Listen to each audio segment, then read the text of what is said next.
looks like we already have a really good turnout for today. So I'm really excited to get these guys in front of you all, and more importantly, really show all the hard work we've been putting in together to really create some incredible world-changing startups. A little update on Seaworthy's end. We're now halfway through the cohort, and we're looking at ending the cohort, our first cohort ending mid-October. And early 2022 will be when we're going to have our second cohort. So you can keep a lookout for applying for that. We take rolling applications. So, and all that info is, of course, on our website. That all being said, I wanted to just kick off today by talking a little bit about why our panel today is so important to me personally, which is that, if you don't know, carbon dioxide removal and, from the different solutions that we're going to hear about today is, in my mind, one of the greatest opportunities for the oceans to really help us reverse climate change. And so you're going to hear from some leading innovators today who we've been working with on that, including one of our co-created startups, as well as 2 existing startups. And what we're going to have them do first is they're going to present a little bit about what they're working on. And then what we'll do is we'll get into 5 preset questions, and then we'll end our time together with some Q&A. So you'll feel free to put your questions in the chat at any time, and I'll call on you guys as we get closer to the end. So with that, I'm going to throw it to each of our startups to be able to introduce themselves for you guys to get the full scope of what they're working on. And at the same time, again, feel free to put your questions in the chat. So why don't we throw it to Phil Kittle over at Ocean Based to introduce what they're working on. And Phil, I'll make sure you can share your screen as well. Great, thank you. Let's see, I'm going to show my screen here.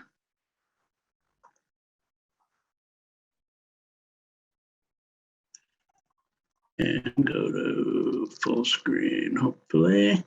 Here we go. So I'm Phil Kittle, founder and CEO of Ocean Based Climate Solutions. And we're based in Santa Fe, New Mexico. And so this is about artificial upwelling pumps. We'll call them AUPs for carbon dioxide removal. And so why do we need to do it? As you mentioned, Daniel, we have a climate crisis, or you alluded to it.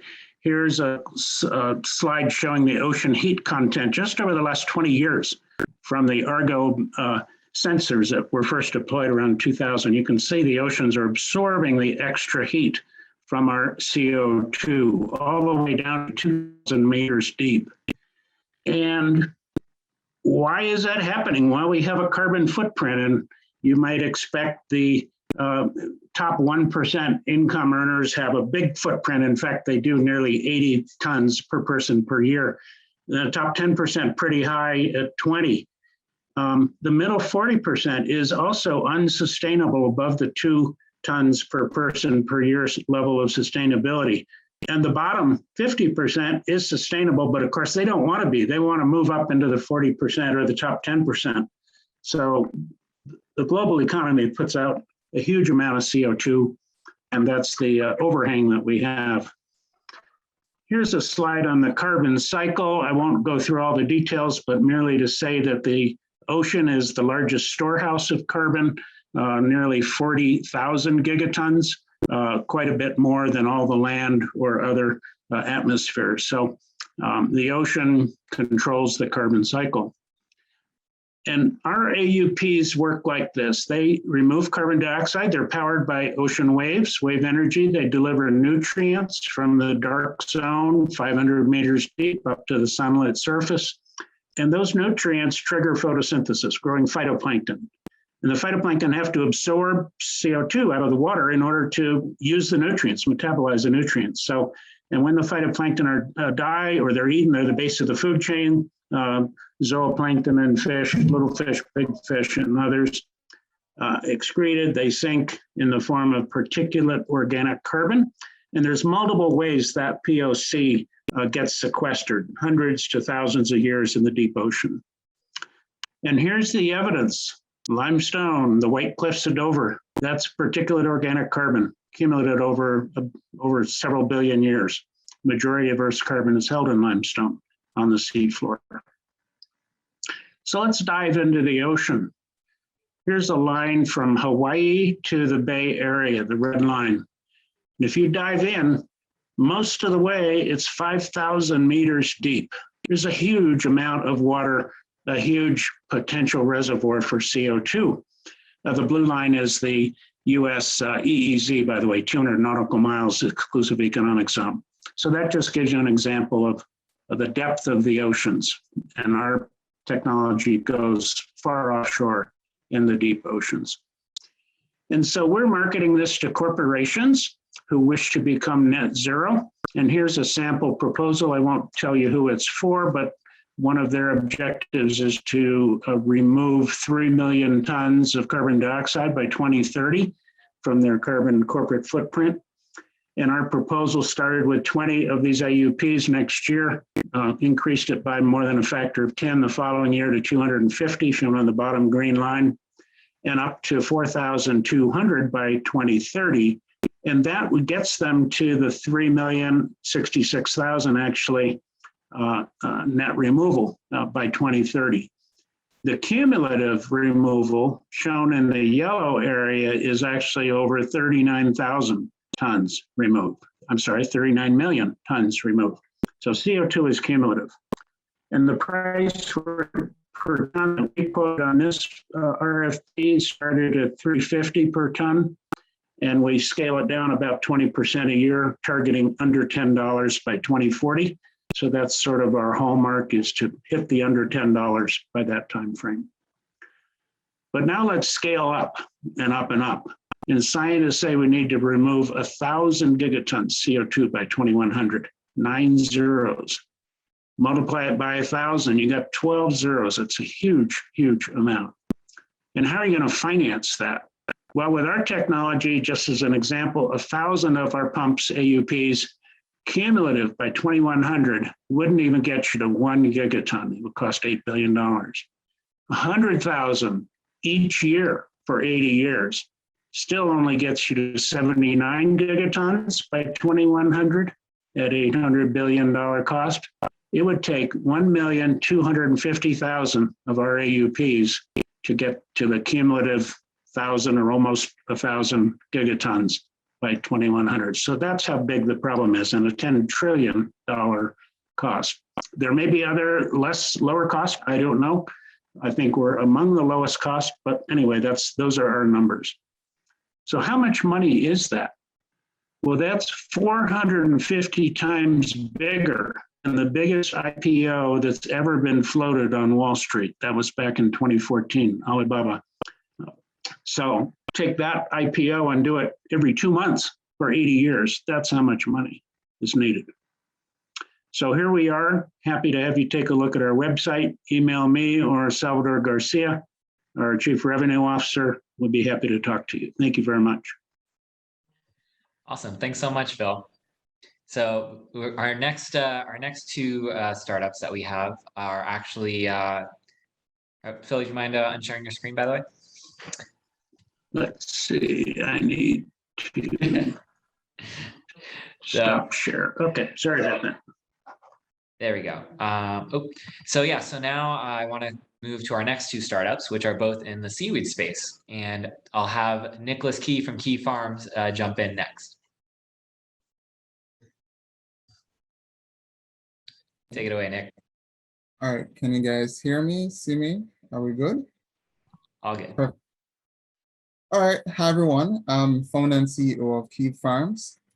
And so the problems that we're basically hitting at are surrounding the excessive amount of carbon dioxide in the atmosphere, the lack of biodiversity, or rather depleting biodiversity in the ocean ecosystem, the lack of opportunities within the fisher folk space, that is, because of overfishing, as an example, and just generally depleting fish stock in the local waters. And so those are the problems that we've been attacking. Our solution to this is a bit systematic, and it targets capturing carbon through the cultivation of seaweed and oysters in the aid of carbon permanence, and of course giving fishermen an alternative lifestyle to live. Restoration is another area that we are targeting as well, through just developing mechanisms for ocean ecosystem regeneration, for just accelerating the growth of not just the seaweed, but also the oysters, and developing somewhat of an oyster reef to combat the heavy waves that we might have during storm periods. We also have a blockchain mechanism in place that we're starting to roll out, where we're essentially tokenizing the carbon and biodiversity credits in a decentralized and distributed mechanism.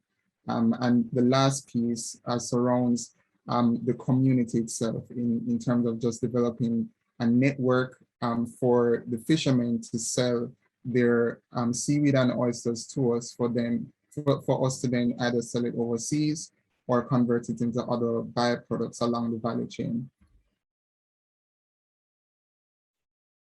And so the overall impact is for all those activities. It might seem a bit wide, but through doing these things systematically, we can ensure the sustainable funding of a lot of our climate change action in the Caribbean, especially because there aren't many resources here. We can ensure the removal of numerous tons of metric tons of carbon dioxide from the atmosphere because of our region capacity. And hold on, let me, yeah. And we can reduce the overall global temperatures as a consequence. And the last piece is just ensuring that we have a secure blue economy that is solidified in the Caribbean, a region that is very underrepresented in the climate change action space. And so the market is pretty big. It's huge actually. For seaweed alone, it's about 15 billion US dollars per annum. It's expected to grow to about 85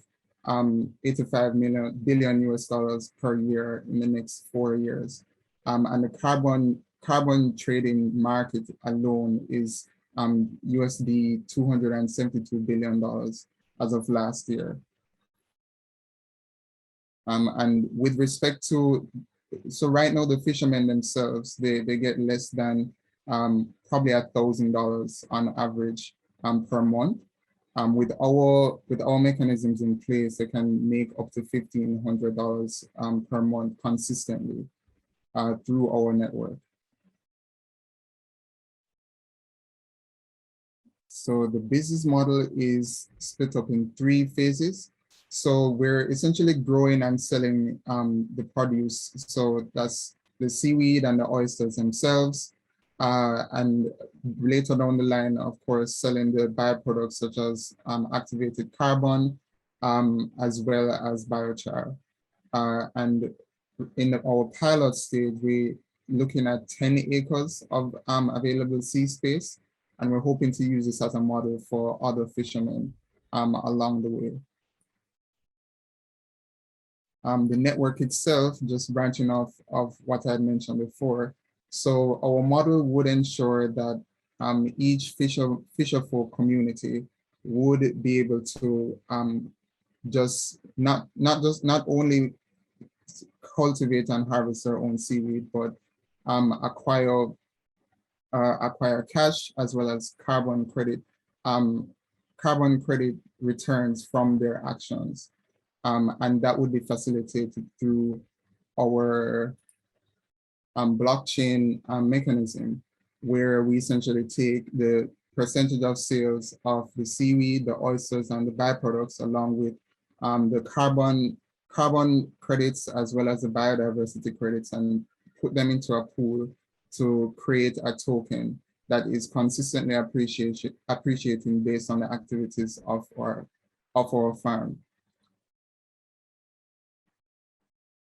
So per annum, and there are like 3 harvests per year. If a farmer or a group of farmers were supposed to develop their own ocean farm, they could make upwards up to $213 US per year. And that's just the sale of the seaweed alone. With carbon credits that can amount to close to $36,000 per year as well. And consequently, we're for each acre of seaweed that we start to cultivate, we can remove 7.9 metric tons. That can be multiplied 10 or 100-fold along the entire coast of Jamaica and the Caribbean, other Caribbean islands. Within the space now, it's not really crowded. The other competitors themselves, they only focus on one particular type of seaweed, and some of them tend to be a bit seasonal. Our approach is a bit comprehensive and targets the sargassum seaweed as well as different species of sea moss that would ensure that we have a constant flow and supply. Our progress to date, we started ideation and conceptualization last year around October, and we've been working with the governments to get approval. We've been able to identify a lot of supply chain node buyers for the ocean farm space, and of course, identify carbon credit buyers as well. And our next couple months look like just churning out the rest of this pilot, ensuring that we get a lot of community buy-in, and we have our carbon credit mechanism in place for the public. And this is a team. It's a group of 6 of us, three scientists, at least. So two marine biologists, as well as an environmental scientist. And the rest of us are on operations or tech or just management. And that is it. Awesome. Thanks so much, Nicholas. That was so exciting, and I know there's like a lot of bells and whistles there that we can't condense it all into 5 minutes, but I'll just say, one of the things that I know I've talked to people about and people get really excited about is the potential for this blockchain crypto mechanism as a part of, reversing and incentivizing, reversing climate change and incentivizing it. So great work there. You mind stopping sharing your screen so we can jump to our final startup? Thank you, sir. So I'd love to now introduce the team from SeaGreen Regeneration, which is actually one of our Venture Studio co-created startups. So just a quick background, if you guys don't know, Venture Studio, basically we literally work together to form the team from scratch, people who had never even met before, but all really are unified behind a shared passion for driving ocean and climate impact. And so that team is Kavir Parker, Alicia Lee, and Chris Moken.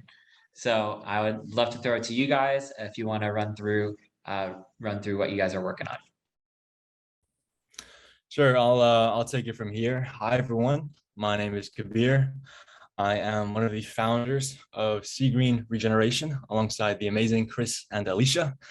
Our startup is in extremely early stages. We're only about 7 weeks in, but albeit we've made an insane amount of progress so far. So allow me to present the problem. Biscayne Bay, which is the big, beautiful bay, it's our backyard here in Miami, is at its tipping point. Nutrient pollution from stormwater and wastewater runoff, agriculture, and septic tanks leaking are wreaking havoc on the local ecosystem. These polluting nutrients feed massive algae blooms that, when these algae die, create expansive, zero oxygen dead zones, killing fish, manatees. More manatees have died in 2021 already than any other year, as well as killing the seagrass, the mangroves, the coral reefs, which are the foundations of these very ecosystems. Our solution is to farm seaweed at the base of the major tributaries, the major canals leading into Biscayne Bay to act as a natural filter for the bay. These canals are where the majority of the pollution comes from in the first place. Seaweed requires no feed, no fertilizer, no fresh water to grow. You simply tie a piece of seaweed onto a line and let it do its thing. It's really that simple. The seaweeds naturally uptake the primary polluting nutrients, the nitrates and the phosphates, assimilating them into their own biomass as they photosynthesize and grow. We plan to harvest certain portions of the seaweed farm at a time and turn them into several value-added products, such as what's called a biostimulant. It's like a fertilizer, but totally natural, organic. And I like to think of it as a magic pixie dust for crops that helps them grow and literally makes your food taste better. From China to Ireland, seaweed has been used in fertilizer for thousands of years. This is nothing new. The North American market for seaweed-based biostimulants is going to expand dramatically these next 10 years, and we're going to capitalize on this as we help turn Miami into the blue tech capital of the entire world. Seaweed farms also have the amazing added benefit of being regenerative towards the native ecosystem. Seaweed farms are often associated with an increased amount of biodiversity, as the farms act as natural habitat and provide food for the local marine organisms. Miami-Dade's government officials are extremely excited about this nature-based business solution, as well as scientists, and I hope that you are now as well. We're going to bring these ecosystems back stronger than ever, combat climate change, and create jobs to ignite Miami's amazing and expanding blue economy. Ladies and gentlemen, thank you so much. I appreciate your support. Let's get this done. Awesome. Thank you, Kabir. Well, you will be able to connect with all these startups. We'll ask them to, leave their contact info in the chat for you guys if you'd like to connect, or you can always reach out to info@seaworthycollective.com. We're also happy to connect dots. What we're going to do now is we're going to move into 5 preset questions that we have to help guide the conversation and really show, some of the synergies between all of the work that's happening here. And then toward the end, we'll answer all your questions. So keep putting those in the chat, and we'll call on you to unmute as we get to the Q&A. So my first question is, how do you see carbon dioxide removal evolving as a blue tech sector? And I'll throw it to Phil first to answer the question. Ooh, big question. I hope quickly, first of all. And actually, there was a posted note today on the CDR website, I forget what it's actually called, about whether direct air capture, for example, is a viable approach, because it is taking CO2 out of the air, and therefore that's reducing, theoretically, the amount of CO2 in the atmosphere, and the oceans being the largest sink CO2, and CO2 readily dissolves into the oceans and also outgasses from the oceans into the atmosphere. So one question is direct air capture going the wrong direction? So it's taking CO2 out of the air, which is going to be replaced by CO2 out of the ocean, theoretically, and you may not get any decrease in parts per million. I think it's an open scientific question, and others who chimed in on that post said the same.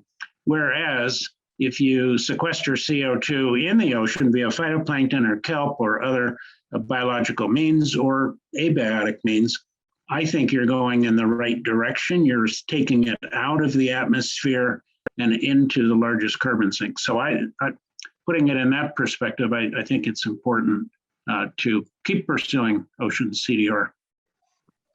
Awesome. Nicholas, what are your thoughts? Yeah, I completely agree with Phil, for sure.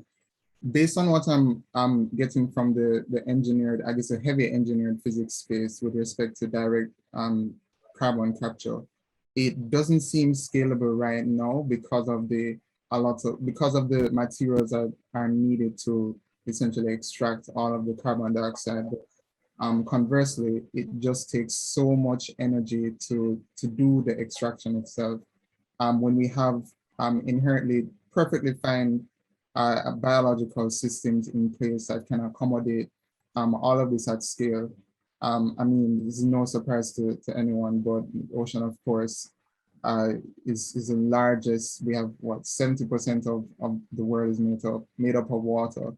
And it's just a question of why wouldn't we try to optimize and double down on solutions that can allow us to utilize this natural resource in an efficient way, while meeting our objective along the critical path. But yeah. Awesome. And then maybe Alicia or Chris, you want to jump in from SeaGreen? Sure. So just to add on to the excellent points that were made already, I think to touch specifically on carbon credits, we see that there's a huge demand for these credits, but the quality of these credits actually may not be that high at the moment. So I think there's a lot of work to be done regarding how can we validate the credits and measure the carbon removal and make sure that they are actually valid moving forward. Yeah, and I would just also do a plug for Ocean Visions. I mean, they've created some pretty good roadmaps, I think, of where the industry is and some of the hurdles we need to overcome. And it's a really good place to look if you're an aspiring entrepreneur or you're looking for a product to work on. There's plenty of things to get done. And so that's a really good place to go check. And I'll actually put that in the chat. We're actually collaborating with them as well. Manu's doing an awesome job over there. So all that is a great primer. So now, let's look a little beyond just carbon, right? So what are some of the benefits of your technologies beyond carbon sequestration? I think when we think about the overall ecosystem impact, right? What some of those benefits look like. And I'll throw it back to Nicholas to start on this one. Yeah, so sadly, in the Caribbean, we rely heavily on tourism, and thus far, in order to accommodate this industry itself, we had to remove hundreds of thousands, not hundreds of thousands, but just thousands of acres of mangroves along through the entire island, just to facilitate the development of different hotels and different sightseeing areas to accommodate tourists. And we've done that over the past, I'd say, 20 years. And I believe if I were to quantify that, maybe a little over 3,000 acres in total of mangroves. And when you do that sort of thing, you have extreme natural disasters that sway you back and forth. Even just recently, we've been having a lot of low-level storms that should not have impacted us as much as it did.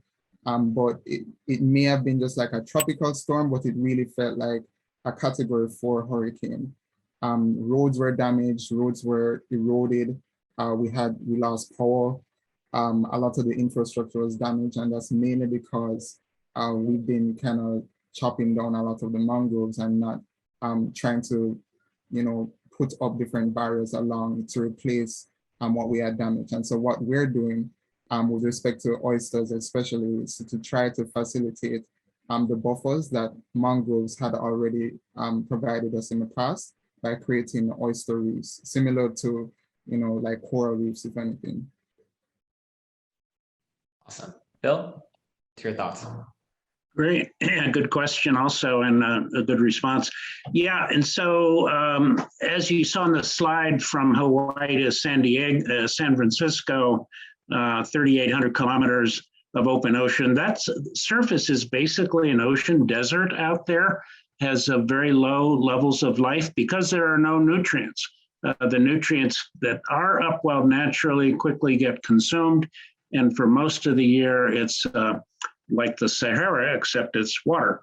And so upwelling of nutrients triggering phytoplankton, the base of the food chain, we're going to restore and enhance fisheries. So I'd say that's one of the most important things, especially with a global population growing, food supply scarcity becoming an ongoing problem. And then a second one would be the cooling of the upper ocean. And as we just saw with Hurricane Ida hitting New Orleans, warm water triggers more intense storms. And so there are large areas of the open ocean that are warmer than they should be, that have cascading effects. Different fish species have to escape that warm water. So they go north or some other area, and that disrupts the whole food chain. So those would be two of the big ones. Oxygen is another important one. I don't think the scientists have yet measured a decrease in oxygen content of the atmosphere. Half the oxygen you breathe comes from the ocean. So it's important to maintain that as a source of oxygen. It does not yet appear to be a problem, but it could become a problem in the future if things continue to go spiral downward on CO2 emissions. So those are the three I could think. Awesome. And Team SeaGreen, maybe I'll throw it back to you, Kabir. I would say, yeah, in addition to CO2 drawdown, I mean, in order for that to really happen at scale, we need to move offshore. As for us on the coast, I would say nutrient sequestration is a big one. So the nitrates and the phosphates, which would otherwise trigger these massive algae blooms that kill everything inside Biscayne Bay, for instance. The seaweed provides oxygen and has a cooling effect on the surrounding environment, which is really beneficial to all the life inside Biscayne Bay. There's the deacidification aspect, which combined with the cooling prevents corals from bleaching, which is a really big one. And I would also say the unique thing about seaweed is that it is regenerative, meaning that it provides food and habitat for the existing marine life around it, making it really good for the environment. Chris, Alicia, you have anything you want to add? All right. So I'm going to move on to our next question, which, Kabir, I love that you already used the word regenerative. And if you guys aren't familiar with that term, it's a very important term, basically meaning going beyond sustainability to really solve problems rather than just mitigate them, right? And that's really, when we talk about our impact, right, it's really about a net positive impact or carbon negative. Either way, just not zero, right? It's just getting to zero means we're stopping the bleeding, but to really start healing the planet. And so with that system regenerative approach, we take a regenerative systems approach at Seaworthy, where we talk about building systems of solutions that work together synergistically to help build regenerative blue economies. So I'm going to throw it back to Team SeaGreen here, and Chris, maybe I'll throw it to you to start this next question. What ways do you see your technology working in coordination with other solutions? And I know we've already had the lasso come up in the chat. Yeah, well, first of all, I know Philip had painted a very good picture of the size of the problem and what it's going to take to solve it. So there needs to be a lot of cooperation and a lot of partnerships to really drive the scale that we need. So there's definitely plenty of space for opportunity to work together here. And I know, as you just mentioned, Daniel, looking already to work with partners like Talasso, because they also are working on micro refineries. So we definitely need to find suitable ways to process the seaweed we grow into the best value added products we can from a business perspective. There's also a lot of interesting partnerships in the works as far as with data capture and also as far as like maximizing yields and detecting disease and blockchain for supply chain transparency, and some of the other cohort members going through Seaworthy, such as Clean Coast and Intel Aqua, are all parties we're speaking with regarding that as well. And of course, there is, as someone else had mentioned, of growing other species as well that actually are symbiotic with seaweed. And one thing that we're looking at doing right now is actually kind of partnering with some oyster reef projects as well, because there is a wonderful symbiosis between those species. And the oyster reefs will also provide some additional shelter that could enhance the type of locations we could use farming in, because it'll help provide a buffer from some of the more turbulent waves that would traditionally disrupt or disturb a seaweed farm that's on a lower coastal waters. Yeah, lots of different things going on and lots of partners to work with and lots to do. And one of the other perspectives I also love to share for people just getting to know the ocean innovation space, and Nicholas, I'm excited for you to chime in on this as well, is there's not this purely capitalistic, like one person has to, or one company has to be best at something, right? And it's that we're all trying to solve this massive problem of climate change and ocean degradation. And so what's interesting is, Chris, you're in a co-created startup that we made that's growing seaweed. And Nick, you're already an existing startup growing seaweed, but we're actually working together as well and creating these synergies and helping each other because there's much bigger stakes at play. So just a key point there. But Nicholas would love to get your answer to the question as well. Yeah, to double down on what you said, there are just way too many problems within the sector, the space of climate change to solve for any one party to really capitalize in a very, I guess, intrusive or heavy manner like other industries. It definitely isn't like tech where you can just scale things in a quick instant. Within the climate change space, you literally have to work with everyone, mainly because things like the carbon cycle is extremely complex. And in like our case, for instance, we have so many offshoots that we need to account for in order for the entire ecosystem to make sense.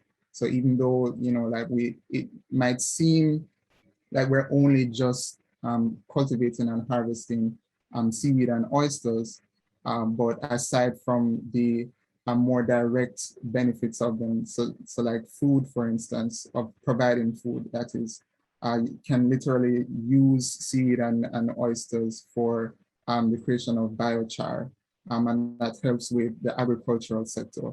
You can use seaweed for the creation of activated carbon, and that helps with a lot of water filtration systems that we use every day. You can use seaweed in the pharmaceutical industry and extract all of the true power from a lot of the produce itself to help to create different medicines that we use every single day. And so it's a very complex system that relies on a whole bunch of partners. Last but not least, Bill. Yeah, and I think we're all a little bit dancing around one of the big benefits, and that's jobs. And so we're in the process of creating a whole new industry. On our side, producing our autonomous upwelling pumps, we estimate about 50 jobs per each 1,000 that are produced and deployed offshore. And that's an ongoing because they're maintained and you have the data and so on. So that's a big one. And then a second one is ocean data. And so we will be using the biogeochemical Argo floats, the same ones I referenced in that ocean heating slide, to measure the CO2 sequestered.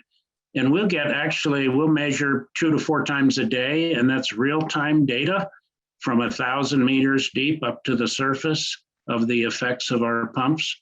And the ocean scientists are just doing cartwheels over that amount of density of data spread about across the open ocean, as you saw from San Fran to Hawaii and other locations. So 2 biggies, jobs and scientific data.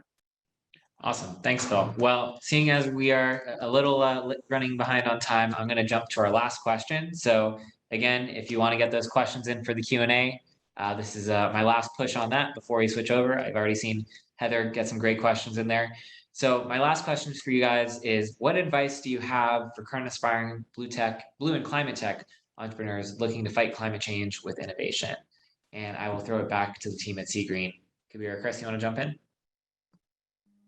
Yeah, I would start off by something that I think is not just good for entrepreneurs, but anyone who's got a goal in life to move upward or into a certain kind of field. And that would be really focus on who are the 5 people that you spend most of your time with, because there's this average that basically the 5 people you spend most of your time with, you tend to be the average of those people. So if you're spending your time with a lot of people who like to go out and party all the time, you're probably spending most of your time going out partying all the time. You're not being able to achieve what you want to get towards. So really finding some of those people who can be not necessarily mentors, but just like good colleagues to be around and can help you and you can help them, especially like building partnerships and relationships and not looking at things from the perspective of a transaction, but much more from actually building that longer term relationship. Those would be like 2 key things in my opinion. Kabir? Yeah, sure. That's actually really, really good advice. I think about that all the time, actually, who you're spending time with, how that's affecting you.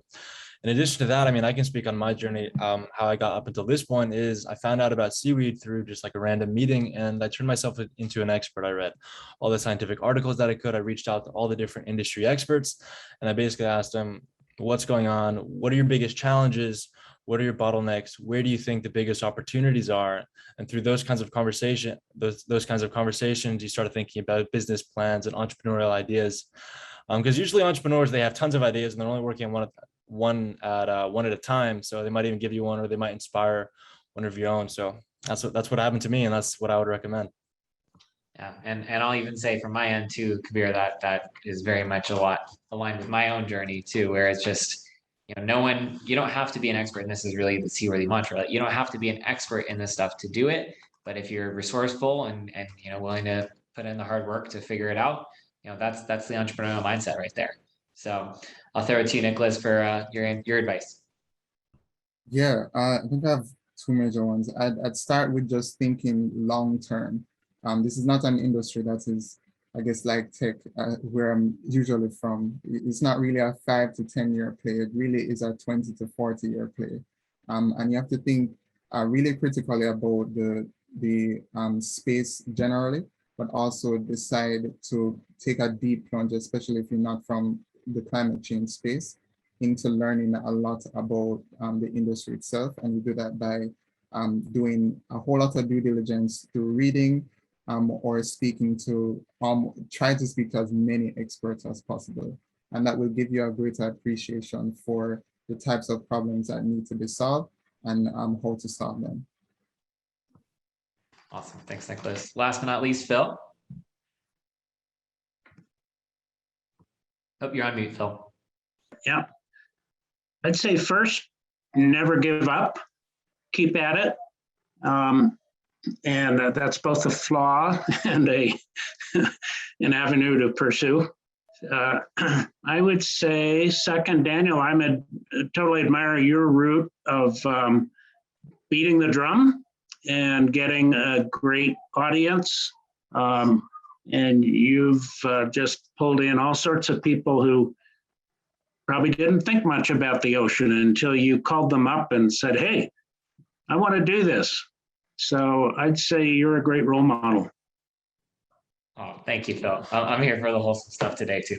But to your point though, it really is about, and the way I put it is authentic leadership and authentic, really drilling into your passion, right? I mean, I touch back on Kabir, with your passion for seaweed, right? It's very authentic. It's very, you come across like this is your thing, right? And that's when you're doing we say on purpose, doing what you're meant to do. So all that being said, speaking of doing things on purpose, we have a lot of questions that have rolled in the last couple of minutes. And I'm going to ask Heather Sadusky to unmute and ask her question to kick off our Q&A. Heather? Hi, everyone. My name is Heather Sadusky. I work with Maine Sea Grant. I went to University of Miami, and so I'm very familiar. I grew up in Florida, familiar with that part of the world, but I now live in Maine. And so we have a good bit of aquaculture going on in Maine, a good bit of seaweed and oyster farming, some mussels and scallops as well. But Nick, I'm really curious to hear a little bit more about your model. I'm wondering, first of all, what is the market for the products that you guys are harvesting or the farmers will be harvesting? And then I also want to ask about the carbon credits as well.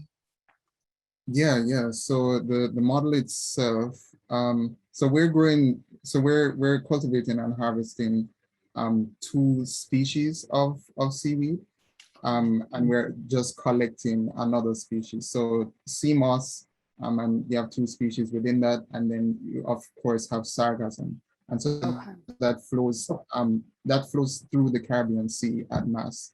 With the sea moss specifically, that would be used for mainly the pharmaceutical industry, because that's where we have the highest return, just because of the quality and type of seaweed that we're growing. With respect to the sargassum that we actually collect, that would be used for the creation of biochar and activated carbon. And within the biochar space itself, of course, can be used for agricultural purposes, and activated carbon is a very affordable alternative to filtering a lot of water systems. And I believe you asked me about the carbon credit space. Yeah. The second part of my question is just, we're kind of playing with this idea for Maine as well, because seaweed is really aquaculture in general is kind of a hot topic right now, especially what it can do for carbon sequestration. And so there's, the idea is great to offer carbon credits, but if you're then harvesting the product, do you lose your carbon credit essentially? Yeah, very good question. So right now the metric system for just like measuring the amount of carbon that's captured for seaweed specifically is not, it's very early stages. And so the way how we're planning to count and quantify the amount of carbon that we sequester officially, at least right now, is to then bring it to the very last stage of byproduct. So biochar and activated carbon are where we'd essentially be pulling the carbon credits from specifically. We're kind of tinkering around with how we'd be able to count the extraction piece with respect to the biotechnology industry. But again, that piece is very rudimentary. and would be dependent on a lot more certification that we need to approach different partners about. Okay, and then one final related question, really Yes. quick. Who is the anticipated market buyer for those carbon credits? Oh gosh, very good question. Biodiversity and carbon credits, mainly in Europe. Okay. They have, oh gosh, their systems are so solidified to the point where they really care about like climate change to a fault.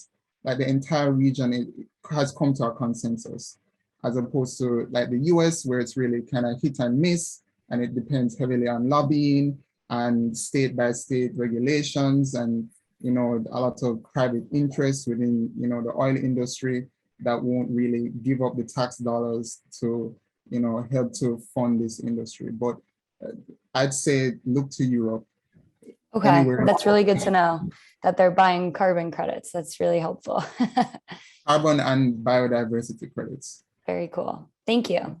And great point there, Sean, as well. Stripe, I know, and Shopify too. Cool. Are in that. Yeah. So of course you have like the one-off companies that really care about it, that probably are in North America, like Stripe, Shopify, Microsoft. But majority of like the regulatory related carbon stuff, mainly Europe. Well, and I'll piggyback off that. Right now, there's more demand than there is actually supply of quality credits, and that's a huge problem. And part of what hopefully will happen, at least in as far as ocean carbon is concerned, is that we'll have really solid markets established and mechanisms before there's a free-for-all, because basically that's what's happened with the terrestrial markets, where there's just so many projects out there and a lot of them are really low quality, and there's this race to the bottom where people are trying to buy basically the cheapest credits, because if you're a company, you just want to offset your costs as cheap as possible. And that's really interesting. I had no idea there was more demand than supply. I actually thought it was the other way around. No, well, as far as like quality credits that are very high quality, it's lots of demand. And there's only, to my knowledge, a few companies that are doing permanent carbon sequestration, like Climate Works and Charm Industrial, and maybe a few others, but it's very limited as far as like super quality credits. Okay, good to know. All right. I think, Jenny, would you like to unmute to ask your question?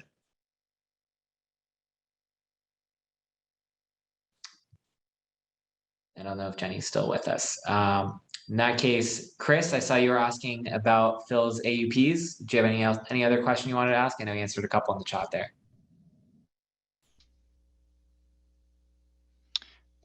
No, I think that's great. I can just say from experience in working in the ocean and deploying systems, you'd learn so much. The ocean is the best teacher, right? We can spend all day on projections and models and computer models, but getting prototypes rapidly deployed, tested, verified, just getting into that cycle as quickly as possible will help the entrepreneurs.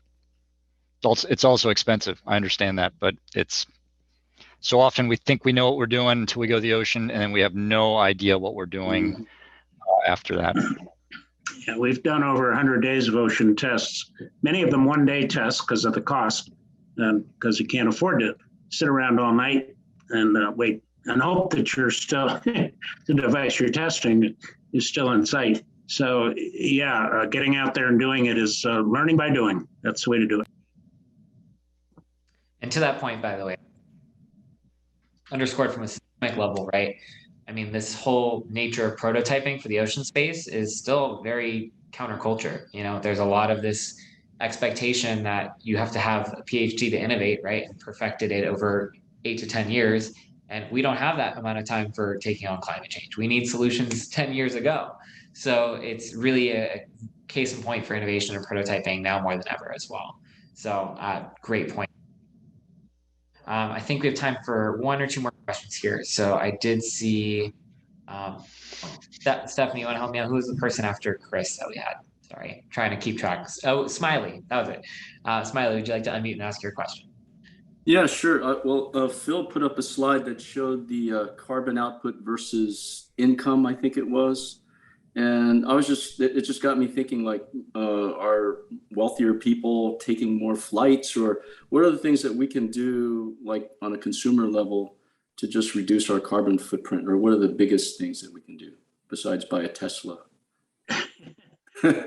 Yeah, it is really tough. And a US middle class lifestyle, whatever income level that is, 60, 70,000 or 80 or something, has a carbon footprint. And we drive a Prius and a pickup truck because I live in New Mexico, and you got to have a pickup truck in New Mexico.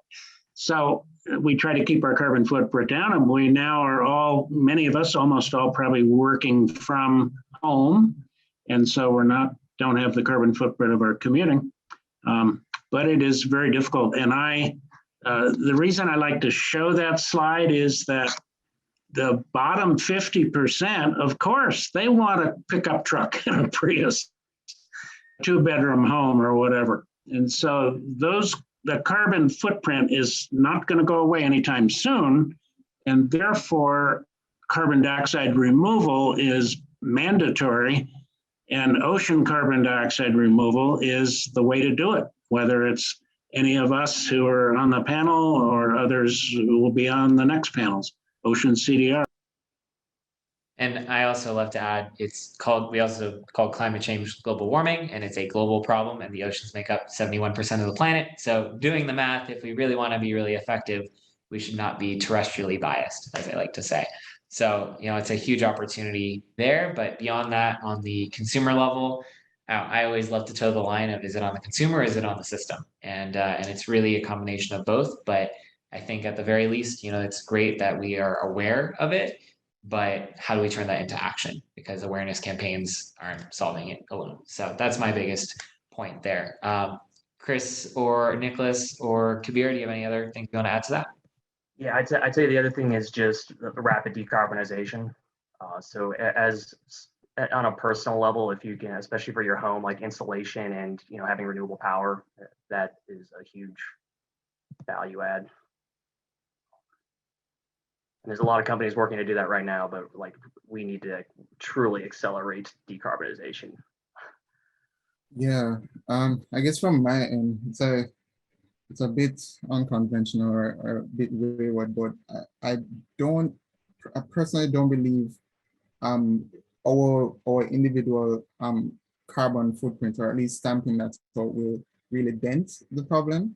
Majority of the industries, we kind of have to look at things from a first principles point of view and start to look at the key industries that are contributing to a lot of the damage.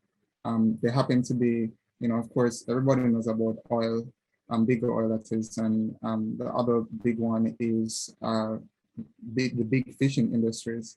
For both of them, a lot of the practices are too invasive and too heavy on the environment. And so I'm not a US citizen, but I would imagine that especially for more developed countries and regions, they probably need to start lobbying to the government to ensure that a lot of these industries, the companies within these industries adhere to stricter regulations and move into a more sustainable model that would allow us to really try to save the earth. But yeah, I think the greatest thing we can do is probably to lobby it from an individual standpoint, if you're probably not starting a venture. Well, and I think we're also seeing in the financial sector a lot of these big major firms like BlackRock and some other groups actually taking on some of these big companies like Chevron, how they replaced, I would think it was like 2 or 3 of their board members with pro-environmental people. So you're seeing a really big shift from the financial industry because they see the risk coming very quickly. Mm. All right, guys. Well, on that note, I'm gonna. Oh, actually, sorry, Kabir, were you gonna say something? My bad. Sure, I was gonna say I agree with Chris and especially Nick completely. In order for us to actually resolve climate change, it's going to require systematic change through something like a carbon tax and investing in nature-based solutions such as the one that we're doing. Absolutely, and I think it's. Oh, I love to also another fun line I have is it's time for innovation to start driving policy rather than waiting on policy to drive the innovation, because otherwise, they've had enough time to act on it. Now it's up to us. So. All that being said, I'm going to, actually, Stephanie's going to launch our poll. We're going to do a quick survey. We now don't just put link in the chat, but we can use Zoom links. So please, everyone, while we're doing that, I'm also going to share our updates on what's coming up for the rest of the month as we feature our startups. So as you can see, this was the first of our four talks that we have this month with our startups. So if you haven't gone to the website, it's just the events tab on our startup space or on our banner there. So you'll be able to see we have next week Panacea and Intelliaqua, who are in the aquaculture space. Then the week after that, we were focusing on coast resilience with Addition Code, and Supremo, and then finally wrapping up with Thalasso and Clean Coast Innovations for pollution detection, removal, and alternatives. So, and all that being said, I'm actually here at CIC, which is our new home here in Miami, and we're going to have a hybrid in-person event on the 23rd as well with our 1-year anniversary party, because September of last year is when we launched Seaworthy, believe it or not. So it's been an awesome year, and just to be at this point with all of you here was definitely the dream. So we're thrilled about that. Other thing I want to share, if you are interested in learning more about our startups, you can go to the startups tab here and you'll find all of the details on our cohort and get to read everyone's bios. And then otherwise, if you're interested in applying for our next cohort, that is the opportunities for sea change tab, which we call O4SC for short, and you can apply here as well. But otherwise, if you're not following our socials, that is all the information that we have there. It's also all on the top right of our website as well. But with that, really, Steph, you can close the poll as well. Really, I just want to thank you all for coming today. Thank you, startups, for doing an incredible job. Let's give it up for Phil, Nicholas, Kabir, Alicia, and Chris. And without further ado, I just want to say thank you all and looking forward to seeing you at future events this month. We got a packed month coming up. So see you all around.